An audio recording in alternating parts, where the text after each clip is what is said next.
I'll tell a story about a day that I was walking alongside a patient, and the protester who was outside was particularly loud that day, and he was going on and on about how he was totally sure that neither of our fathers could look us in the eye. And that was what his sort of message was. And the patient and I kept kind of uncomfortably glancing at one another as we were walking through. I was trying to make sure she was okay, and I'm sure she didn't know I was staff. But she looked at me and said, "My dad knows about my decision." And I said, "My dad's a supporter and a donor." And she just threw her shoulders back and marched through the door. And that moment of solidarity is really important, I think, and that's why it's crucial to support this work.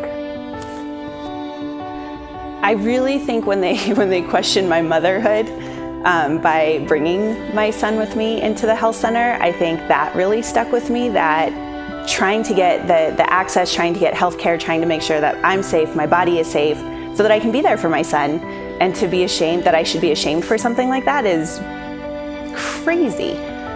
The protesters really do create a lot of anger in me, but at the same time, I think that that's very important to know just how against Planned Parenthood that they are, because they show me how hard I need to fight for us.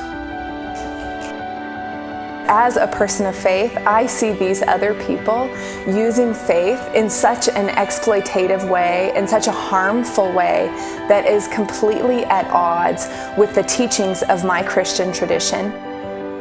I see the fear and intimidation they strike in the hearts of women all across America. I believe it's wrong, I believe it's foolish, and I believe it's unsafe. I don't think that harassment outside a health center where people are getting care should be accepted as normal.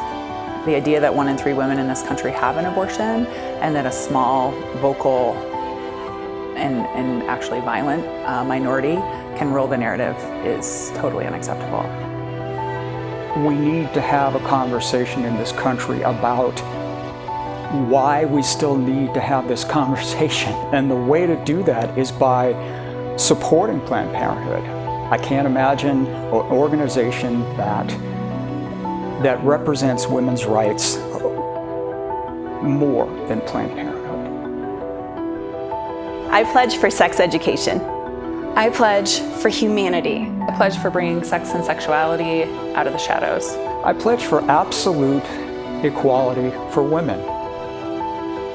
Oftentimes when we feel hopeless, when we feel like the world is against us and all the voices that are coming at us are negative, what we need is each other.